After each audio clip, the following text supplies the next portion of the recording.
Et cette personne, une dame, me dit j'ai une question. Est-ce que vous pouvez jouer sans accent? Et moi, je lui ai répondu je peux également me couper mes testicules et vous les donner sur un plateau. Et quand je suis monté à Paris, quand je lui disais bonjour, on fait oh bonjour. Et même maintenant, il y a des crétins qui me voient, ils disent, ça va Madénian? Et là, je vois, putain, Madénian, il est sur cortisone. Qu'est-ce qu'il a, Madénian? Il a bouffé son fils. Que des remarques. Et là, je me regarde. Et là, je me dis, mais putain, mais c'est vrai, je suis gros. Mais le rire, c'est un accident. Hein. En général, tu prends que des bides jusqu'au jour où ça devient un rire. Hein. Donc, en fait, si tu sais pas, ça sert à rien. Okay. C'est pour ça qu'il n'y a pas d'école pour être marrant. On est tous marrants au fond de nous.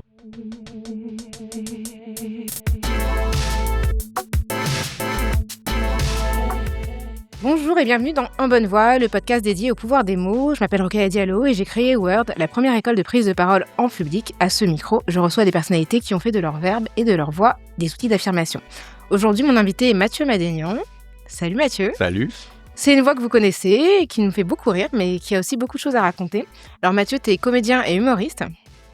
Et tu viens de... Enfin, t'es co-narrateur ou co-réalisateur, je sais pas comment te qualifier, d'un documentaire qui s'appelle Avec l'accent. Avec l'accent, ouais. Exactement. Ouais. Qui est sur Paris Première, je crois que c'est ça. Tout à fait, il est encore disponible en replay. Ouais.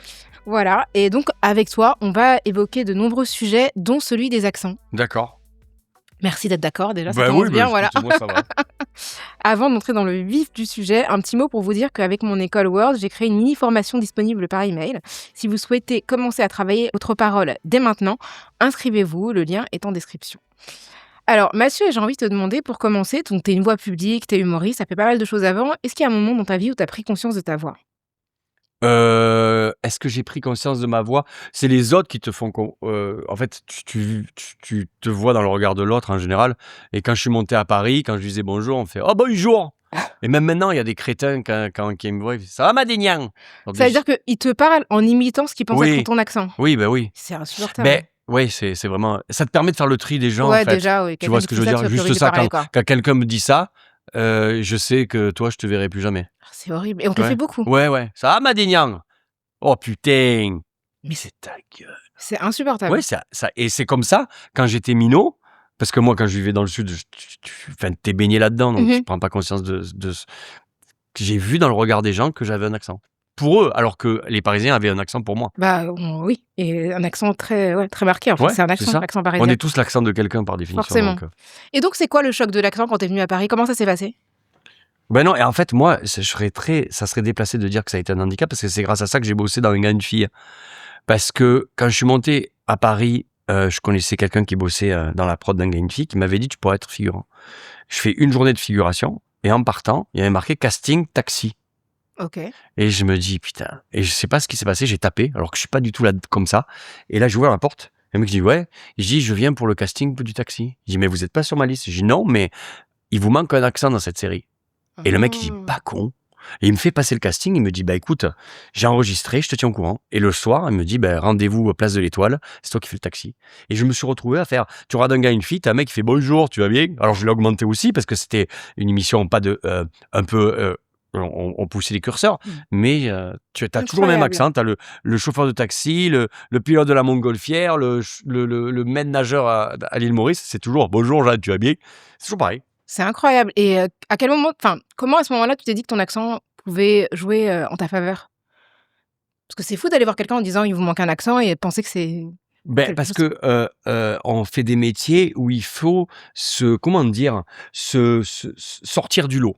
Voilà. D'accord. Et l'accent, c'est un moyen de sortir du lot. Quand tu fais de l'humour, tu peux dire des choses avec l'accent, tu peux dire des gros mots avec l'accent, qui passent beaucoup mieux que quand t'as pas d'accent. Il y a des choses, quand t'as l'accent, quand tu les dis, les bagarres, les disputes, moi je sais que c'est avec le sourire, tout ça. Oui, mais c'est vrai. Mais du coup, c'est pas parce qu'on prend moins au sérieux les gens qui ont un accent. C'est parce que si les insultes, elles passent moins pour agressif, c'est parce qu'on dit... Ça dépend avec qui tu parles. À Paris, on te prend pas au sérieux. Oui, c'est ça. D'ailleurs, quand tu fais un accent d'arnaqueur, c'est l'accent du Sud. Le garagiste, regarde Les Inconnus. Ouais. Quand ils font les policiers municipaux, c'est bonjour, je m'appelle Bachet, policier municipal. Ouais, c'est vrai. Tu vois, pour ceux qui savent pas, c'est des policiers qui étaient particulièrement bêtes. Oui, voilà. Oui, exactement. Quand tu veux le fainéant, tu fais l'antillais. Ça, c'est vrai. Le chômeur, tu fais le ch'ti. L'alcoolique, tu fais le breton. ou le ch'ti. Mm. Tu vois ce que je veux dire? Donc, tu as des caricatures et chaque accent a un trait de caractère. Et quand tu veux faire le mec un peu pète-cul, c'est l'accent parisien sans accent. Bonjour, tu vas bien? Les inconnus, le rap, là, Ouais, Montmorency. Auteuil-Maillot-Vassy. Voilà, Ouais, c'était c'est l'accent comme du ça. 16e. Ouais. Exactement. Ouais. C'est très localisé. C'est pas l'accent de Paris, c'est Oui, c'est l'accent du vrai. 16e. C'est Parce que le moi, dans 16e. l'accent de Paris, c'est pas C'est l'accent vrai. du 16e. C'est vrai. Alors du coup, est-ce que tu peux nous raconter l'histoire de ce documentaire? Comment est venue l'idée? Comment tu t'es retrouvé narrateur de ce Eh bien, documentaire? la boîte de prod, c'est Nova Prod qui faisait ça. J'avais fait un court-métrage avec eux que j'avais co-réalisé sur le harcèlement Ok. à l'école. D'accord. Avec des gamins de collège du 9-3. J'ai fait ça, j'ai fait aussi la prévention sur les paris sportifs. On fait des mini courts-métrages avec les gamins. Et j'avais bossé avec eux. Ils avaient repéré que j'avais un accent. Ils voulaient faire un truc sur les accents. Ils m'ont demandé de l'incarner. Et puis, j'ai plus qu'incarné puisque je me suis intéressé. J'ai proposé d'autres. Je devais juste faire la voix off et je l'ai présenté, quoi. Ouais, parce que voilà, c'est ça. Tu apparais à l'écran et puis on te voit voyager dans Ouais, toute bah la ouais, France. exactement, ouais. Je trouve ça plutôt cool, ouais. Ouais, c'est vraiment chouette. Franchement, t'es vraiment, pour le coup, t'es super impliqué. Et il y a des trucs que je trouve intéressants parmi tes interlocuteurs dans ce qu'ils ont dit. Il y en a un qui dit que plus tu montes dans la société, je crois qu'il est linguiste, plus tu montes dans la société, plus on te fait comprendre que ton accent t'empêchera l'accès au cercle du pouvoir. Alors, est-ce que Trump, il a un accent? Il est imité à mort avec un accent Ouais. un peu machin. Regarde où il est. Ouais. C'est une des personnes les plus puissantes du monde. Ouais. Donc, quelque part. Mais Trump, j'ai l'impression qu'il a réussi. Bon, déjà, Trump, c'est quelqu'un qui s'exprime avec très peu de mots à son Ouais. vocabulaire. Il parle vraiment avec des phrases super simples. Et j'ai l'impression qu'il y a une partie de. Parce que, tu vois, c'est vraiment l'opposé de Obama. Obama, c'était le mec de Harvard qui s'exprime dans un anglais hyper lettré. châtié, etc. Trump, c'est l'inverse. Et j'ai l'impression qu'il y a une partie de la population, de la catégorie, qui avait besoin de se reconnaître dans quelqu'un qui n'était pas forcément. En tout cas, qui n'avait pas le vocabulaire d'une personne très diplômée, qui parlait entre guillemets, je dis ça vraiment en faisant attention au caractère méprisant, ce que ça peut impliquer, mais qui pouvait parler aux petites gens, tu vois, aux personnes plus simples, qui n'ont pas fait les grandes universités, etc. Donc peut-être que c'est un contre-exemple, parce qu'il y avait un moment, il y avait un ras-le-bol d'une certaine, ce qui est considéré comme une certaine élite, tu vois, qu'incarnait aussi Hillary Clinton. Ouais, mais tu vois. c'est clair, mais je pense que cette élite va avec un accent. Ouais. Maintenant, est-ce que ça te met un plafond de verre? Ouais. Oui, parce que par exemple, tu vois, moi, ça m'a jamais. Et encore une fois, je suis très mal placé pour parler de discrimination et de glottophobie. Glottophobie, tout à fait.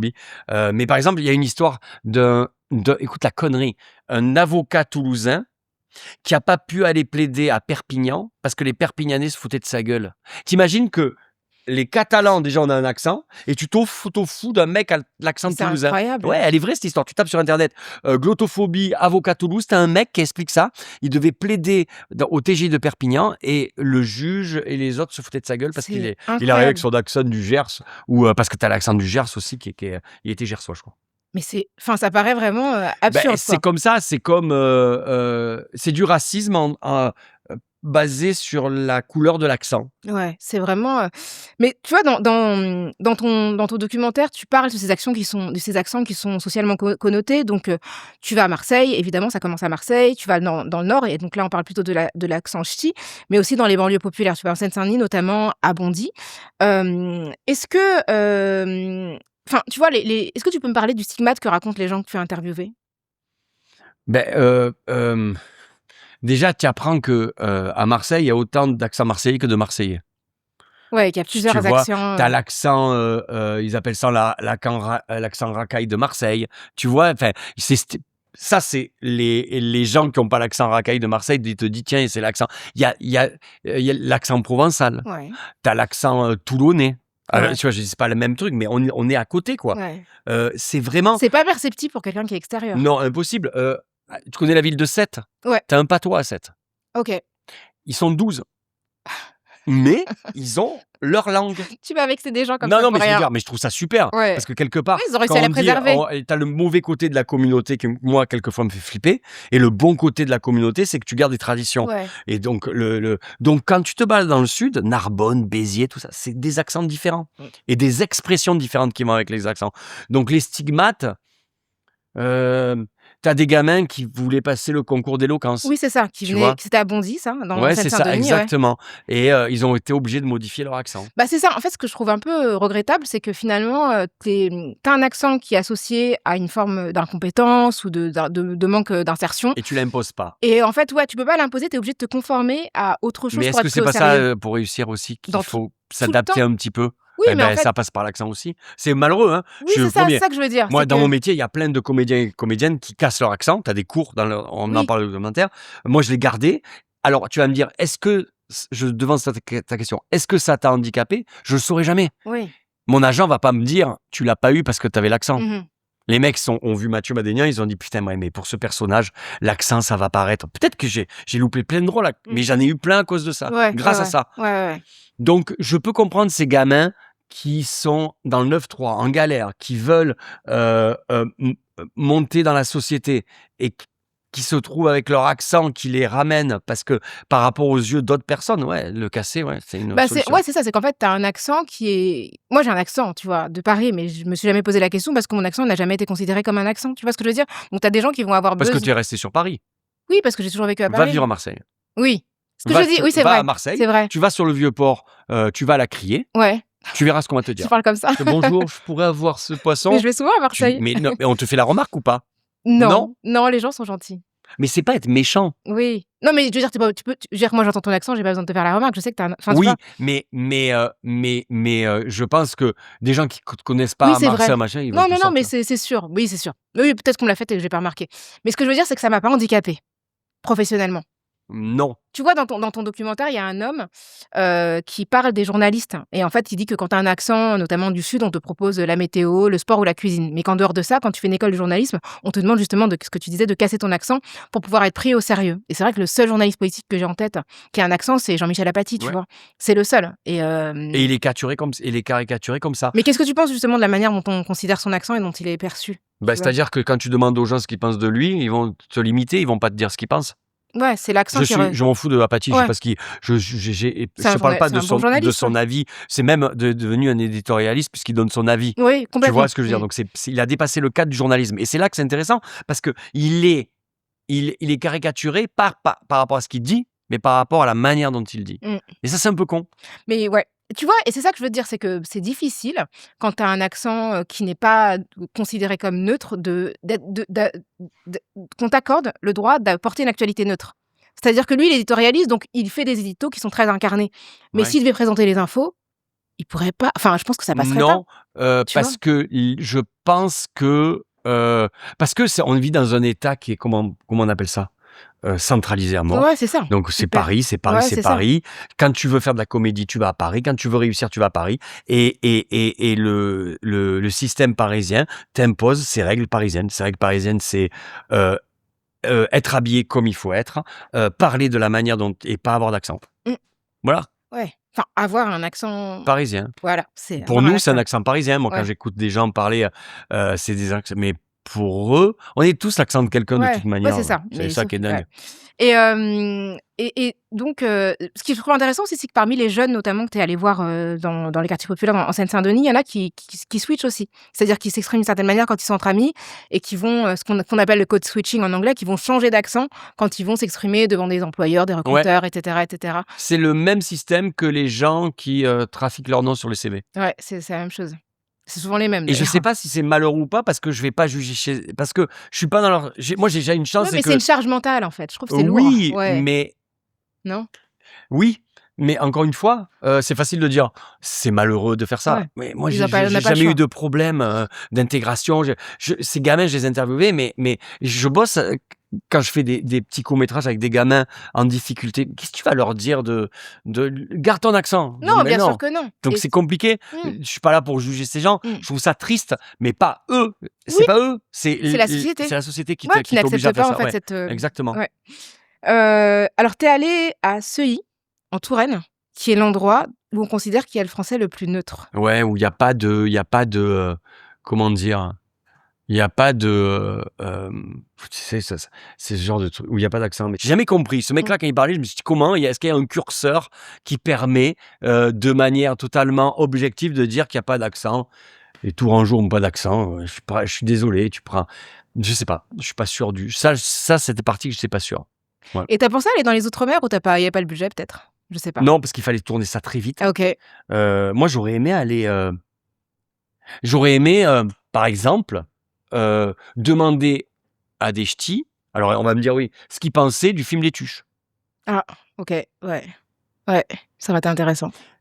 Les acteurs des Tuches disent que les gens du Nord sont fiers de ce film-là. Mhm. Je demande. J'aimerais voir parce que c'est quand même l'accent. Mhm. Il est alors ça, il y a des gens ça les fait mourir de rire. Et je me suis dit putain, tu sais quoi? Je me suis dit, si j'étais ch'ti, ça me vexerait. Mais écoute-moi bien. Des fois, il faut penser contre soi. J'ai vu un film qui s'appelle Les Collègues. Ouais, C'est un film marseillais d'accord. avec Bosso et Eric et les Cantona, mais il y a 30 ans ce film. Ouais. C'est le film culte des Marseillais. D'accord. Sur une équipe de foot des 4 de quartier. Tu vois les accents. Et quand je l'ai revu, je me suis dit, mais non, c'est génial. Ouais. Alors, tu vois, je me dis que peut-être que sûrement les ch'tis sont fiers des Tuches. Mais est-ce que les Tuches, c'est fait par des ch'tis? Non. Bah, c'est ça la différence, c'est que quand c'est fait par soi, il y a plus de tendresse sans doute. Enfin, c'est peut-être ça. Peut-être. Je sais pas ce que. Peut-être une approche différente. Mais les ch'tis, c'est chaud en termes de. Je prends le stabilo et Ouais. je surligne. Mais Et d'ailleurs, il y a une expression qui dit t'es un tuche, ok. qui veut dire t'es pas niveau intellectuel, quoi. Ah ok, je connaissais pas Être un l'expression. tuche, ben oui. Sérieux? Ouais. C'est vraiment dégueulasse. Et dans ton documentaire, il y a Corinne Massiero aussi que tu interviewes, qui Ouais. raconte ce stigmate qu'elle avait d'avoir son accent ch'ti, et quand elle a changé de collège, on lui a dit qu'il fallait qu'elle parle bien, qu'elle s'exprime bien. Ce qui explique peut-être le fait qu'elle soit si engagée maintenant aussi. Ouais, tu m'étonnes. Bah, quand t'as vécu, c'est une forme de discrimination et même d'humiliation sociale, quoi. Ah oui, ben c'est terrible. Moi, je me rappelle, j'animais le festival de La Rochelle de la fiction. Mhm. Et je préparais rien. Et en fait, ce qui plaisait aux gens, ben ça, c'est que j'étais complètement hors limite. Donc, ça le faisait marrer tout le monde. Et le lendemain, c'était un samedi soir. Le lendemain, je suis dans les carrés à 4. Et je suis éclaté comme ça. Et il y a quelqu'un en face de moi. Et cette personne, une dame, me dit j'ai adoré la cérémonie, tout ça. J'ai dit merci beaucoup. J'ai une question. Est-ce que vous pouvez jouer sans accent? Et moi, je lui ai répondu je peux également me couper mes testicules et vous les donner sur un plateau. Et là, elle me donne sa carte. C'est une putain de productrice qui m'a proposé un rôle derrière. Ah, c'est Mais génial. elle m'a demandé quand même Si. de savoir si je pouvais enlever mon accent. Waouh. Et tu y as jamais pensé? Parce qu'il y a d'autres acteurs qui sont venus à Paris avec le même accent. Pourquoi? Jamais. Parce que quand je suis monté sur scène, ça a été un atout. Mhm. Et comme je te dis, ça fait partie de moi. Je crois pas que mes grands-parents soient très fiers de moi. Alors, je fais pas les choses par rapport à mes grands-parents, mes parents, mais quelque part, tu te dis, j'aimerais que les gens que j'aime soient fiers de moi. Et je pense que s'ils me voyaient sans accent, ils diraient, oh, Matt, t'étais obligé de ça? Ouais. T'auras l'impression de... Ouais, de tromper. Moi, et encore moi, ça va, mais t'écoutes ma sœur parler. Putain, c'est incroyable. Le fils de ma sœur qui a 5 ans. Ça déchire les oreilles. Moi, mon fils, je veux qu'il dise putain. Ouais. Je veux, dès qu'il parle, quand il dit, je lui dis ah putain. C'est vrai, tu lui transmets l'accent dans un contexte où il est minoritaire. Ah oui. Et ça marche? Sa mère cartonne derrière parce qu'elle est de Dijon, donc en fait alors l'accent dijonnais, je te raconte pas, il y en a pas, donc on se bat. Moi, je le fais en cachette. C'est drôle. Ça, c'est marrant. Et tu gagnes ou pas? Non, ça dépend. J'attends de voir. L'accent, c'est à partir de 5-6 ans, donc on va voir. Ok.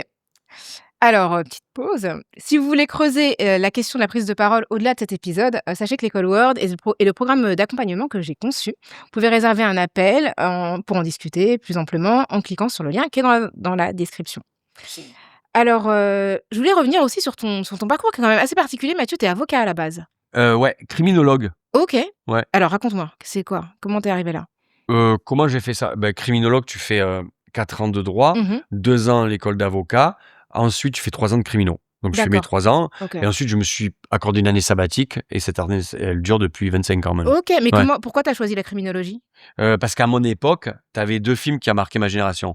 Top Gun ou Les Sciences des Agneaux. Soit tu devenais joueur de volleyball homosexuel. Parce que Top Gun, tu regardes le truc, c'est incroyable. C'est vraiment... J'ai regardé Top Gun la dernière fois, je me suis dit, le match de volley, regarde-le. Je crois que je l'ai vu quand j'étais petite, mais j'ai pas regarde ça, il se touche, c'est incroyable. Mais tu sais, moi je crois que... Enfin, après c'est... Merde, il est temps. Ah. Tu vois, je bouge trop.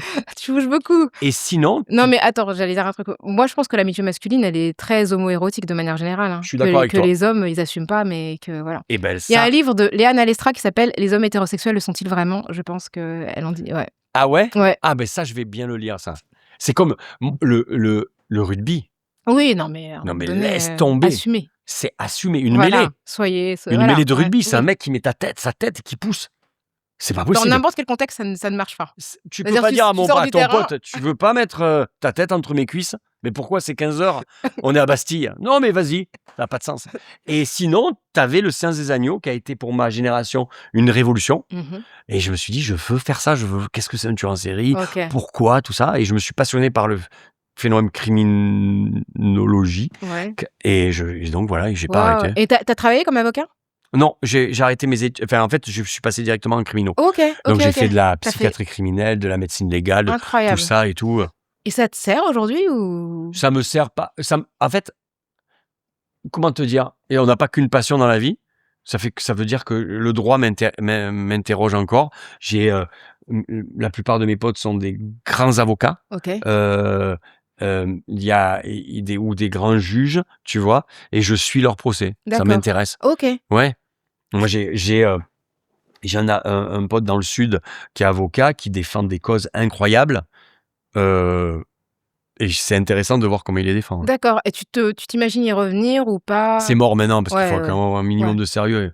Je suis comme Mathieu Madénian. Je crois que tous les C'est clients vont faire écouter, moi, me mettre.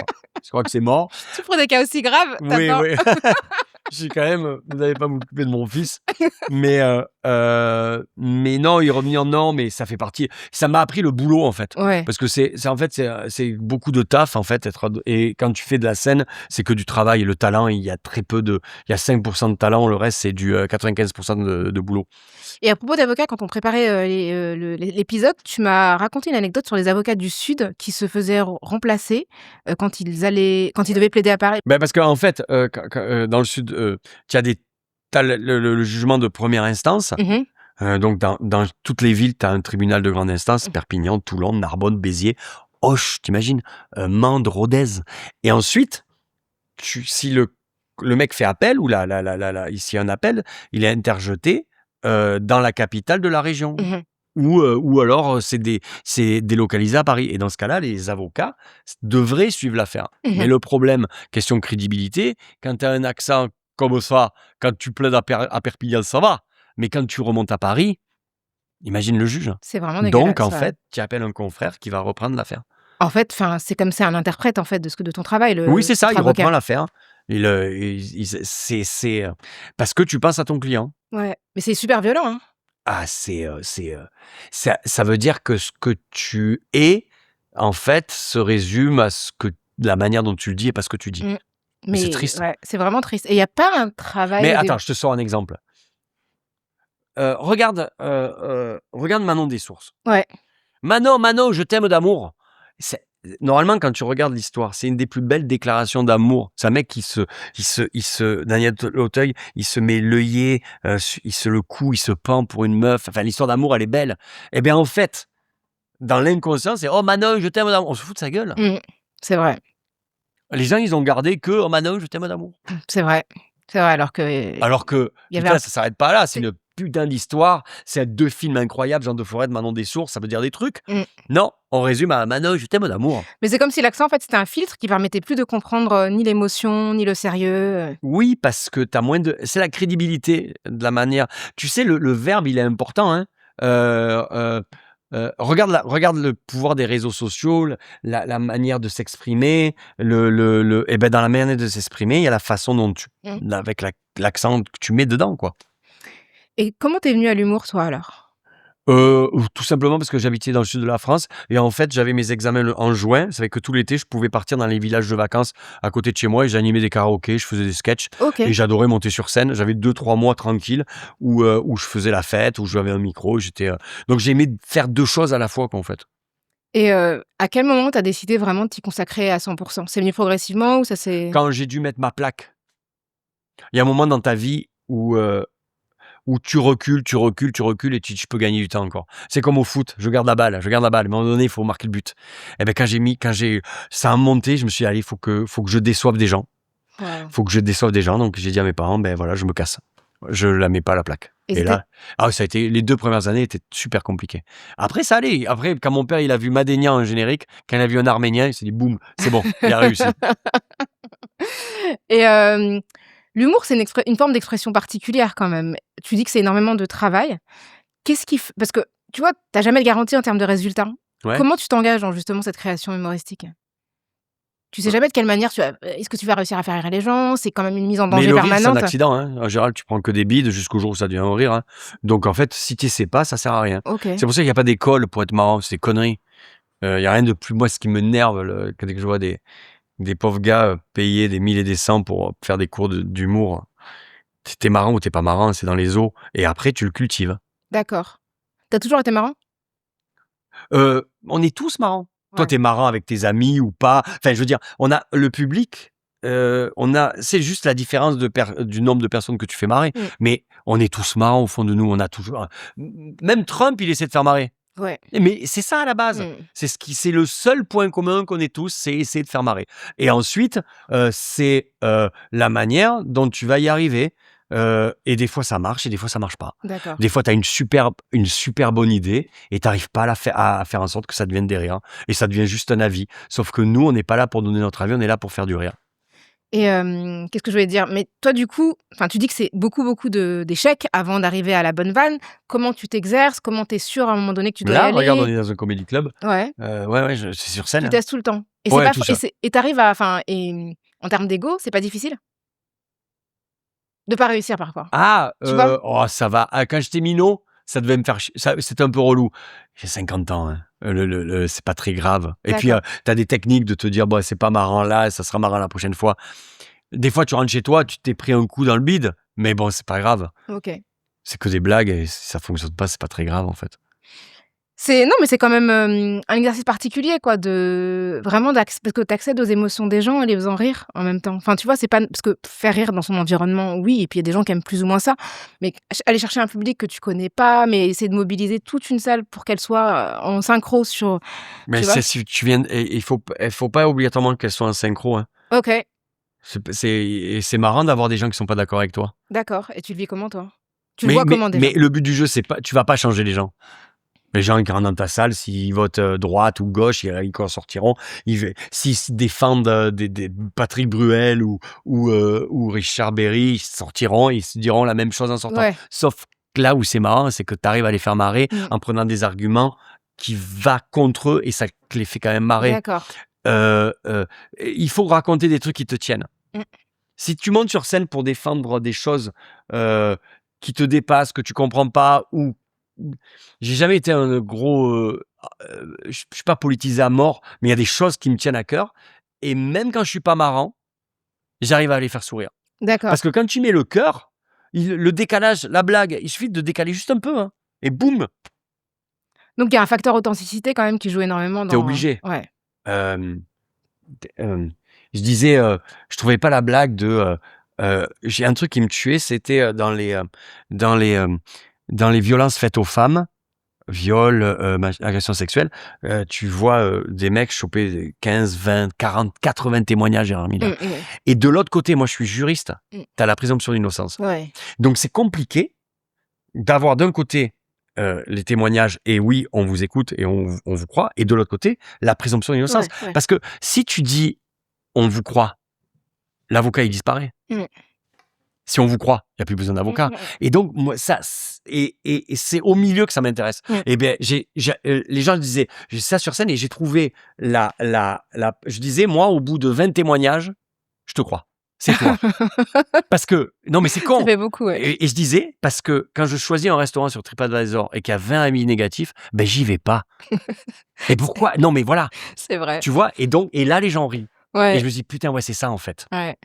C'est comme ça que j'ai réussi. Et en fait, tu fais passer une idée à travers une vanne, c'est tout. Ouais. C'est tout. Oui, sur le on te croit parce qu'il y a une masse. Mais je pense que le on te croit, c'est pas un on te croit évidemment juridique, mais c'est une manière de dire que la société maintenant écoute les victimes et les entend, quoi. Ça serait, oui, bien Tu sûr. vois, c'est Oui, plus non, ça. mais bien sûr. Tu vois, c'est pas les Mais avocats, vous tu êtes vois, dans c'est la ça. merde parce que d'un côté, t'as la présomption d'innocence Ouais. et de l'autre, Ah, t'as c'est des clair. types avec 25 témoignages de Ah, c'est femmes, clair. avec des détails, avec des dates. Ouais, et tu puis fais, une waouh. récurrence et les choses qui sont Exactement. complètement similaires. Et des temps de jugement, après appel, après Ouais. machin. Vas-y. Ouais, ça dure hyper longtemps, quoi. Ouais. C'est effectivement, c'est alors Mathieu, en parlant de droit, tu as déjà été condamné pour injure publique contre le FN? Ah oui, c'est vrai. Putain, j'avais oublié ça. Ouais. T'avais Ah oublié, c'était il y a ouais, quelques ah années, ouais, à ouais, l'époque où ouais. le FN n'était pas à la mode. 18%. Ouais. Ah ouais, Et ouais. comme un con, je faisais une blague que je faisais sur scène qui marchait et je l'ai sortie de son contexte et je l'ai faite à la télé. Ouais. Et ça, des fois, ça marche pas, c'était pas Ouais, marrant. ouais. C'est pas parce que je le pensais pas ou pas, c'est que c'était pas marrant. Ouais. Donc il faut que ça soit marrant. C'était marrant dans la salle parce qu'il y Ouais. avait tout un truc et je créais un truc. Il y avait un contexte, en fait. Oui. Tu as fait monter le Oui, truc. oui, bien sûr. Et donc là, ça n'a pas fonctionné. c'était, même moi, quand je le revois, je me dis, quel débile. Ouais. J'étais juste un petit con qui sort une insulte. C'était débile. Fallait alors que je sortais la même blague le soir, mais dans un autre cadre. Ouais. Et est-ce que du coup, ça te fait réfléchir à ce que tu dis maintenant quand tu... Non, absolument pas. D'accord. Absolument pas. Non, ah, putain, T'as tiré aucune conséquence. Non. Et encore, attends, tu dois en interviewer des humoristes ou des gens engagés. Je suis sûrement pas la personne la plus politisée, engagée que tu connaisses. Mais par contre, jamais personne n'a relu mes textes, jamais personne m'a empêché de dire quoi que ce soit. C'est que moi face à ma glace. D'accord. Ouais. Et il y a des choses que tu t'interdis? Des sujets que je maîtrise pas. D'accord. J'ai pas de et puis est-ce qu'il y a des sujets sur lesquels après où il y a des sujets où j'ai pas les blagues. Ouais. Oui. J'ai des sujets où j'ai pas les blagues, où j'ai parce que je trouve pas ça marrant ou parce que ça m'énerve trop ou parce que dans ce cas-là, ça reste dans le cadre privé. Mais je suis pas un chroniqueur. Tu sais, t'as des gens comme ça qui a dit, vous avez vu ce qu'il a dit Mélenchon? Ils prennent la phrase, et ils font une blague. C'est trop précis pour moi. Ouais, Moi, d'accord. ce qui m'intéresse, c'est faire l'étude psychologique des personnages. D'accord. Bardella, psychologiquement, qu'est-ce que ça veut dire? Trump, psychologiquement, qu'est-ce que c'est que ce gars? Macron, qu'est-ce qu'il a? Je ne sais Et pas. on l'a perdu. Ah ouais, là, il est en train de chanter en Arménie. Tu as vu ce truc? J'ai pas vu. Il chante au piano avec le président Sérieux? arménien. J'ai pas vu. Regardez ça. La France, le litre d'essence est à 12 balles. T'as l'extrême droite qui va arriver au pouvoir et t'as l'autre qui est au... C'est incroyable. Non, mais... C'est South Park, en fait. Ouais. Et South Park, ce n'est que sur la psychologie des personnages. Donc ça qui est marrant. Et à côté de ça, tu as un président, un nouveau maire LFI de Saint-Denis qui se fait traiter comparé à un primate. Ouais. Par Michel Onfray. Voilà, Bali Bagayoko qui est noir évidemment. C'est fou. Complètement dingue. Et la défense de. Mais non, mais pas. Non, mais parce que en les fait, primates. c'est ça. On est tous des primates. Ouais, sauf que quand tu parles Oui, de primates, c'est pour le noir. C'est pour le mec noir. Mais ouais, non, c'est mais ça. arrête. Ouais, Dis-le. Soyez franc. Exactement. Soyez franc. Il est noir, c'est un primate. Allez, vas-y, on y va. C'est ça. Il a dit que c'est un chef de tribu aussi. Ah oui, c'était génial. C'est vraiment. Eh ben, quand moi je l'ai écouté en direct, le truc, parce que moi j'adore regarder. Ouais, moi aussi. Mais c'est passionnant. Ouais, moi je trouve ça incroyable. Ils sont dans leur monde. Mais c'est ça qui est. Vraiment, moi, je te jure, c'est le matin. L'heure des pros. Je me dis, comment on peut être aussi si tôt le matin? Si tôt, à 9h. Tu as vu? Je veux dire, non, mais comment? C'est vrai que ces news le matin, tu dis, sont en forme dès 9h. Attends 11h. Pourquoi t'attends pas? Non, mais parce que même dans mon village, les mecs ils attendent 11h. S'ils jouent à la belote à 11h, vas-y, allez. Mais là, ils ont une patate. Ouais. Parce qu'à 9h, c'est pas à 9h, ils se lèvent à 6h. Ouais, c'est vrai. Dès 6h, ils sont là, putain. Ils préparent. Ils se lèvent comme ça, ils cognent leurs pieds sur la table basse, ils font putain de... Et on y va. C'est fou de faire ça. Et c'est constant. Parce que d'un jour à l'autre, ils ont toujours le même niveau de... Ouais, ils sont géniaux. Et puis moi, je suis désolé, mais il y en a certains.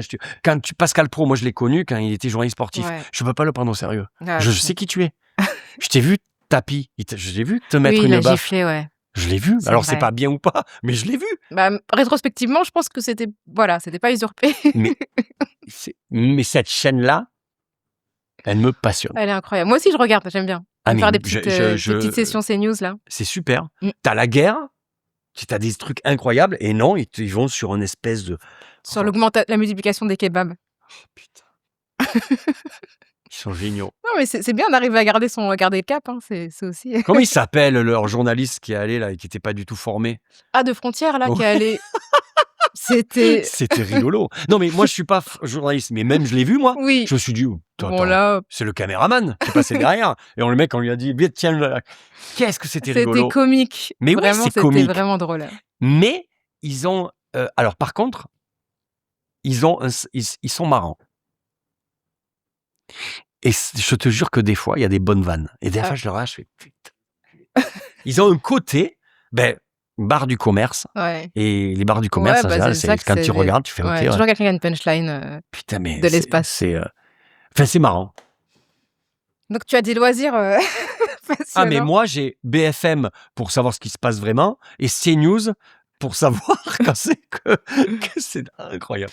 Ils sont marrants. Ça, ouais, ça te permet de prendre la température. Oui, exactement, ouais. Alors, question, quand tu prends la parole, évidemment, il y a la question de l'apparence, le style, et cetera. Est-ce que c'est quelque chose que tu réfléchis? Comment je m'habille et tout? Ouais. Oh non, non. Non? Non, non, non. Non, non. Bon, ben non. Ma meuf essaie de me faire des styles, tu sais, Ouais. tu vois, des trucs. Oh, Et putain. tu les suis ou pas? C'est ridicule. Moi, je sais pas, je sais comme ça. À un moment donné, j'ai essayé, hein, mais il faut accepter comme on est, en fait. Je crois que c'est ça. Ouais. Et j'aurai jamais le dernier beau t-shirt avec le truc. Mais je sais pas trop m'habiller. Je mets un jean, un t-shirt blanc, un pull, et vas-y, on y va. Je sais pas le faire. Et t'as des tenues dans lesquelles tu te sens plus à l'aise que dans d'autres Un ou pyjama. mais tu sors en pyjama? Ah non, mais si tu me En demandes... pyjama, ouais, c'est vraiment ça, Ah, le pyjama. mais t'as un vrai pyjama? J'ai un pyjama assorti de... Comme dans les films. Je crois que Ah, mais et des chaussons. moi, j'adore les chaussons. Oh, mais Non, les chaussons, je suis d'accord les avec ça. chaussons. Ouais, Pyjama, chaussons, mais moi, je peux pas être plus heureux que ça. Et alors, un truc, survêt aussi. d'accord. Ouais, Alors, dès OK. que je peux aller en survêt, quand je vais chercher mon fils à la crèche, on dirait vraiment que je suis au chômage depuis 15 ans. J'arrive avec le même survêt. La dernière fois, je suis parti, écoute bien, en survêt. Le bas était rouge, le haut était bleu. Et genre, ma femme me regardait arriver. Et j'avais gardé les chaussons de la crèche. Oh. Elle me dit si les services sociaux, ils te voient, maintenant. Avec le gosse derrière, avec la glace et du chocolat là. Voilà, c'est ça. Ça changera pas. Ouais, donc tu privilégies le confort, si je comprends bien. Ah oui, non, mais c'est... Alors que j'ai des potes qui sont très marques et tout. Moi, je suis incapable de faire Ouais, ça. mais après, c'est pas ton truc. Ouais. Et puis voilà, faut dire que les hommes ont moins la pression que les femmes sur ces questions-là. Ça devient un peu masculin aussi, Ouais, un avec petit les peu. réseaux sociaux, Ouais. Instagram, tout ça. Je vois dans mon métier où tu as beaucoup de mecs qui sont suivis par des meufs et l'apparence physique et le choix des vêtements comptent autant que ce qu'ils racontent. OK. Je trouve, hein. Et toi, c'est une question qui t'interroge pas plus que ça? Non, OK. je me dis... Non, parce qu'en général, quand j'écoute un sketch, j'enlève le mec qui le fait. Ah d'accord, OK. Et j'écoute ce qu'il dit. Ouais, t'arrives à Voilà, ouais. faire Et abstraction. ça c'est bien parce que des fois, tu es surpris. Tu fais, ah ouais, d'accord, C'est il dit marrant, ça, ça. lui. Ouais, j'aime bien. Ah ouais? Mmh. Ah, c'est un exercice intéressant. Alors, je t'ai envoyé une petite série de questions, je sais pas si tu as lu. Ah, vas-y, ouais, je c'est crois que ça. j'ai lu. Vas-y, dis-moi. OK. Alors mes questions, ce sont sur les mots qui te façonnent. D'accord. Est-ce qu'il y a un mot que tu adores? Milo, c'est mon fils. C'est le mot que j'ai Ah! dit le plus dans la journée maintenant. Ah, c'est vrai? Ouais. Et tu sais quoi l'inspiration pour son prénom? Oh, putain. Alors, ma femme est d'origine hongroise. Moi, je suis OK. d'origine arménienne. Je sais pas. On voulait un truc à deux. Milo, c'est venu, tu sais, elle avait des listes. C'est joli, hein? Ma femme fait des listes, D'accord. tu vois, que je dois suivre. Il y a Et pas longtemps. Tu les suis? Non, une fois, j'ai réussi. Je me suis dit... elle me fait une liste et elle me dit, tu vas à Carrefour, tu achètes tout ça. Et j'ai oublié la liste et je me suis dit, je peux maîtriser. Mon Dieu. Tu l'as appelé, non? Ah, mais j'ai appelé, tu sais quoi, prends la photo de la liste. Je suis nul. La charge mentale à ce niveau-là, laisse Ah tomber. bah là, c'est Ah non, mais parce que déjà, la charge mentale de faire la liste, c'est déjà elle lourd. est énorme. Si en plus tu la prends pas, Bah, tu sais, c'est le phénomène des... l'arnaque des nouveaux pères. Les Ouais, pères bien sûr, Moi, je suis ouais. un père Instagram. Tout le monde se dit, tu sais, tu racontes mon truc. Oh là là, il est avec son fils. Qu'est-ce que c'est beau. Quel père incroyable. Arrêtez vos conneries. Quand tu vas me faire le con avec mon fils au parc, c'est sa mère qui l'a habillé. Mmh. Quand je fais le con, quand on est en train de manger, que je fais 1 million de vues, c'est sa mère qui lui a fait à bouffer. Mmh. L'arnaque, elle est là. Ouais. En fait, la charge mentale, c'est toujours vous qui l'avez. Mmh. Et le fait qu'il y ait les réseaux sociaux, on s'en est servi, mais bon, elle est à peine un peu... Faut déconner. Ouais, c'est clair Non, que mais c'est sûr. Donc, Milo, excuse-moi. Milo, ok, super. Est-ce qu'il y a un mot que tu bannirais? Putain, tolérance, je supporte pas ce mot. Oui. Pour moi, c'est le racisme couvert avec un costard. D'accord. On tolère quelqu'un, mais d'où tu me tolères? C'est dégueulasse ce mot. Tous les gens l'apprennent. Je veux la tolérance. Non, on dit d'ailleurs que tu es intolérant alimentaire. Ouais. Tu vois, Ouais, c'est clair. si par exemple ma femme arrive et que je lui dis je t'aime et qu'elle me dit bah, je te tolère, Ouais. je le prendrais mal. Hein. T'aurais raison. Eh ben, tu vois, je déteste ce mot, la Oui, tolérance. mais parce qu'en fait, on tolère quelque chose qui est pas agréable. Et Tu vois? on tolère surtout quelque chose qu'on considère en dessous. Ouais. Ah ouais, c'est condescendant. Exactement, c'est Ouais. la condescendance absolue, c'est la tolérance. Je déteste ce mot. Est-ce qu'il y a un mot que tu n'as jamais osé dire? Il y a plein de mots que j'ai pas osé dire. Il y avait un mot, tu vas rigoler, nègre sur scène. Et en fait, j'ai pris ce que Michel Onfray avait dit sur BFM en me disant nègre pas raciste. Ouais. Et j'avais fait des blagues là-dessus. Ouais. Et nègre, je l'avais jamais dit. Ouais. Et la première fois que je le disais, alors que je citais Onfray, je te jure, ça me faisait très étrange. Ouais. Mais tu sais que, en fait, c'est ça qu'en France, les gens le disent en tout cas, alors qu'aux États-Unis, les blancs, enfin, tu vois, il y a plus du tout. Le N-word. Ouais, ils disent le N-word. Tu n'as Ils pas le le droit prononcent de plus le en fait dire. parce que c'est insultant. Il n'y a qu'un humoriste, c'est Nel Brennan qui peut le dire. C'est un humoriste blanc. C'est le seul blanc qui peut dire le mot tellement il est intégré dans la communauté black. Mais oui, tu as ce mot-là peut te faire cancel aux États-Unis. Oui, parce qu'en fait, c'est tellement offensant. Et c'est vrai qu'en France, on a moins de précautions, mais on considère que tu réactives un trauma en fait en le répétant par rapport aux gens ça devrait être le même trauma, c'est le même. Hein. Ouais. Oui, l'esclavage, il était là-bas, il était. Je veux dire, il n'y a pas de problème. Absolument, les violences policières, c'est sur les mêmes personnes. En France, on est moins sur le racisme, on n'a pas la même éducation. On est moins. Ouais, t'as raison. Il y a un côté. Et là, ça commence. Ils appellent ça. Tu sais comment ils appellent ça? Le racisme décomplexé. Je savais même pas qu'on pouvait être décomplexé. Il y a un racisme complexé. Mais il y a le racisme. Normalement, tous les racistes devraient être complexés en disant non, j'ose pas, machin. Maintenant, non, ça va. Non, mais d'où? T'imagines, on a inventé des mots. Tu parles des mots racisme décomplexé, agenda judiciaire. Ouais, tu te rends compte que pour un mec comme Sarkozy, les journalistes considèrent normal de dire agenda judiciaire. Ouais. Mais c'est fou. On en est arrivé là. Ouais. C'est qu'il y a tellement d'affaires au cul, certains, que ça rentre dans sinon, ils s'en mêlent. C'est ça, c'est ça. En plus, il y a plusieurs affaires en parallèle. Non, mais c'est dingue. Est-ce que tu as un tic de langage? Putain sans arrêt, putain. Comme ça. Ouais, c'est toujours des insultes qui visent les femmes. Ah oui, alors tu sais quoi? C'est marrant parce que... Mais je dis ça, moi aussi, je le dis. Mais t'as tout à fait raison. Ouais. Mais là où je suis absolument pas déconstruit, c'est que ça fait très longtemps qu'on me l'a pas dit et très longtemps que je l'ai pas... Pour moi, putain, ça restait putain. Ouais. Jamais je me suis dit, attends, putain, mais ça revient de prostituée, machin. Et on devrait pas... En fait, non, moi aussi je le dis, hein, mais clairement, c'est dévaloriser à la fois les femmes, le travail du sexe. Tu vois, c'est tout un truc de... Et ça vient de là? Oui. Ah ouais, donc en fait, c'est clairement pas bien de le dire. Bah non, pétard. En fait, intérêt. Ma femme me dit, arrête putain, tu dis pétard maintenant. Voilà une bonne résolution. Ouais, mais ça sonne moins bien. C'est vrai, non, mais c'est sûr que... non, mais en plus, je pense qu'il y a un truc dans l'intimité de ton langage, quoi, où c'est vraiment... Oui, il y a des mots... De toute façon, j'en parlais avec des amis, les véritables amis, c'est les gens avec qui tu peux dire des gros mots que tu pourrais pas dire là. Ouais. Parce que s'ils le répètent, t'es mort. Voilà. Est-ce qu'il y a un geste que tu fais quand tu parles?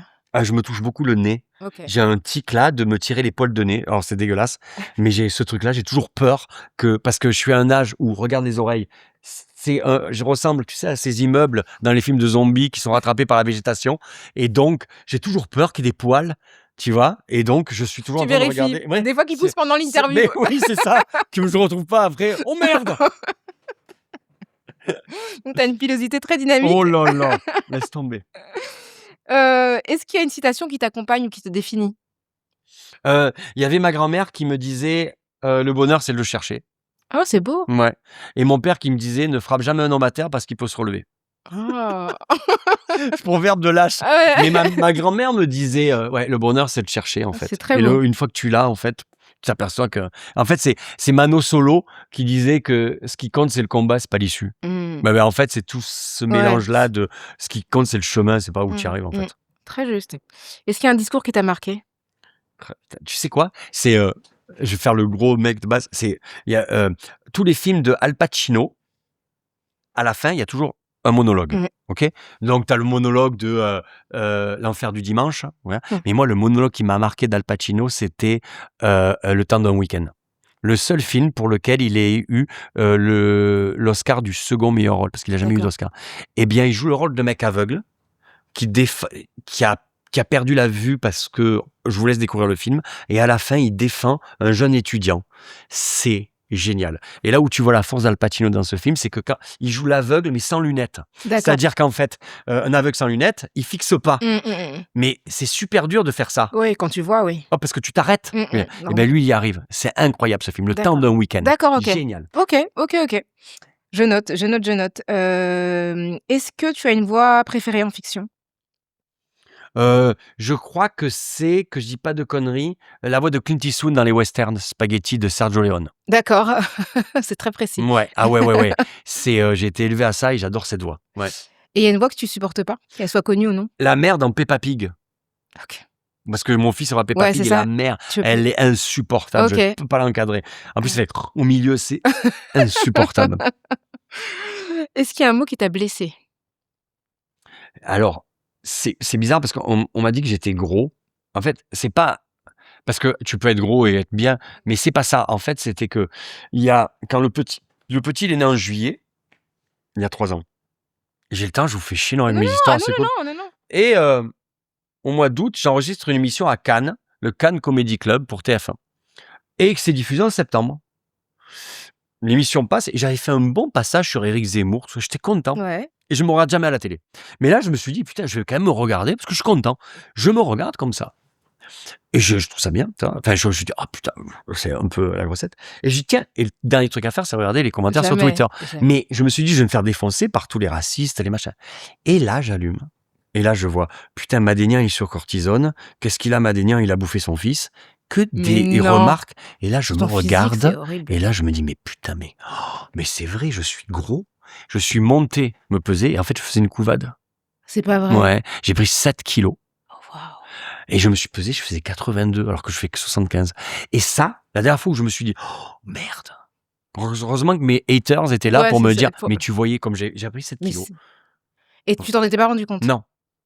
Parce qu'on n'est jamais, en plus c'était l'été, donc Ouais. l'été tu t'habilles, mais on n'est jamais on est le plus mauvais juge de soi-même. Ouais. C'est comme ça. Incroyable. Ouais. Ouais. C'est vraiment fou que tu t'en sois rendu compte par les commentaires. Ouais, des ma haters. femme a pas osé. Est-ce qu'il y a un mot qui t'a libéré? Amuse-toi. Qui t'a dit ça? Mon producteur, Kader Aoun, quand je commençais à monter sur scène, il m'avait dit au pire, t'es pas marrant. C'est pas très grave en fait. Et en fait, c'est quand tu montes sur scène et quand tu es devant les caméras, on dit tu jouer la comédie, jouer. Et ça reste un jeu en fait. Et et le jour où ça devient un métier, t'as perdu ce truc-là. Faut que ça reste un jeu. C'est toujours un jeu pour toi aujourd'hui. Ah ouais, putain, c'est tellement bien comme jeu. Je fais partie des 5% de la population qui gagnent bien leur vie, qui font un métier qui les éclate. Mais je suis le mec, c'est pour ça que je supporte pas les humoristes qui se plaignent. J'ai des problèmes psychologiques, c'est trop. Allez vous faire foutre. Je trouve ça T'as pas totalement. d'empathie. Pour ces gens-là, aucune. C'est trop méchant. Non, mais aucune empathie, putain.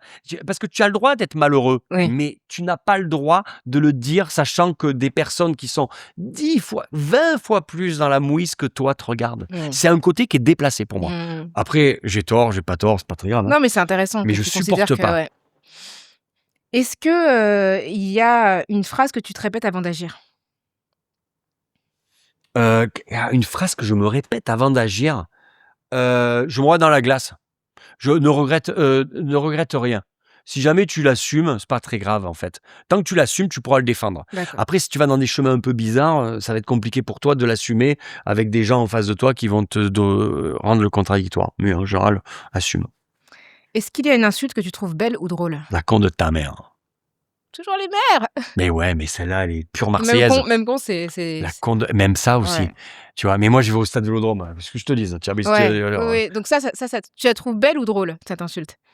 Quand c'est bien dit, c'est magnifique. Ok, Mais moi, ce que je vois ma grand-mère le dire. d'accord. En fait, c'est ça le problème, c'est que j'ai les vieux. Dans ma tête, j'ai ma tantine, j'ai mon tonton, Ouais. et je les écoute parler, insulter. Et pour moi, c'est de la musique, quoi. Ouais, c'est un truc Ouais. affectif aussi. Je crois que c'est. Tu regarderas si c'est Einstein qui a dit la civilisation, elle est née le jour où l'homme, au lieu de se jeter des pierres, a créé l'insulte. Ok, Voilà. je vais regarder ça. Maintenant, on s'insulte, ça permet de pas se battre. Est-ce que il y a un mot que tu voudrais ajouter au dictionnaire? Mamie Glace, ça veut dire Vanille Glace, c'est mon fils. Peau plate, eau plate, c'est mon fils aussi. Il y a plein de mots qu'il a créés et que ça serait bien que ce soit dans le dictionnaire pour que les autres parents puissent voir à quoi ça ressemble parce que pendant des années, il n'a pas bu. Non, et tous les mots que mon fils dit, je les trouve dingues en fait. Ah, Ouais, c'est trop bon, touchant. bref. Est-ce qu'il y a une voix que tu pourrais écouter en boucle? Une voix. Morgan Freeman, il a une voix, la voix Sa voix française en française, fait. ouais. Ouais, la voix française, elle est dingue. Il pourrait dire que de la merde, tu dirais qu'est-ce que c'est beau. Ouais. Ah si, Charlie Lee Couture, Ok, quand il chante la ballade du mois d'août 75, c'est la plus belle chanson qui a été écrite en d'accord. France. Elle est magnifique. Et Charlie Lee Couture, c'est une voix qui est dingue. Et en plus, cette chanson, elle est dingue. Donc tu mets les deux et ça te fait un moment qui est suspendu. Ok, une chanson à découvrir. Est-ce qu'il y a une voix qui t'impressionne? Une voix qui m'impressionne. Quand je vois ma mère m'appeler, je me suis dit putain. T'as peur. Ah ouais, quand elle a la voix qui culpabilise. Ça va, Mathieu? Oh là là. Est-ce qu'elle t'appelle d'une certaine façon quand elle va t'embrouiller? Mais bien sûr, elle a la voix de elle te plante le couteau. Elle a la voix de la ça va, ça va. Ah, ce râle, c'est pas une voix, c'est un râle. Qu'est-ce qu'il y a, maman? Non, ça va. Fais allez, c'est bon. Hey, qu'est-ce qui se passe? Ça fait longtemps qu'on t'a pas vu. Eh, ça y est, putain. Donc ça t'intimide. Ouais. Il y a des gens qui gardent sur toi une emprise. Ouais. Toute ta vie, ça sera comme Ouais. ça. Ma mère, elle a ce truc-là.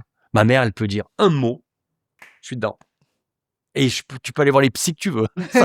Ma mère, elle me fait la phrase, l'important c'est que toi tu sois heureux. Je suis mort.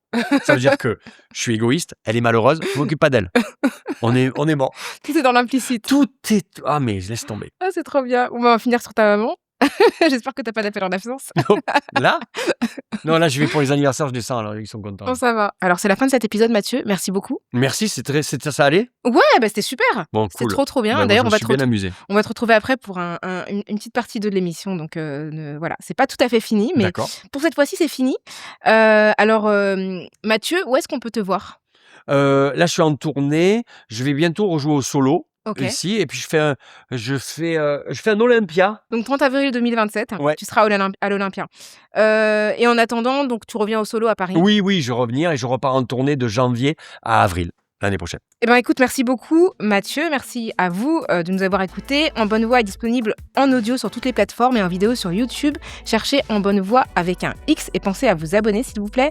L'école Word est ouverte à tous et à toutes. Toutes les infos sont dans le lien qui est en description. Vous pouvez me contacter sur Insta ou sur le compte de l'école Word, @écoleword. S'il vous plaît, pensez à laisser des notes, 5 étoiles de préférence et des commentaires pour favoriser notre référencement. L'enregistrement s'est déroulé au théâtre Le Solo, donc où va se produire Mathieu Madénian prochainement. Évidemment, je remercie chaleureusement le théâtre et la réalisation qui est l'œuvre de Louis Descartier et la réalisation sonore qui est l'œuvre de Osama Ezaz. Merci beaucoup, je vous retrouve prochainement pour explorer une nouvelle voie.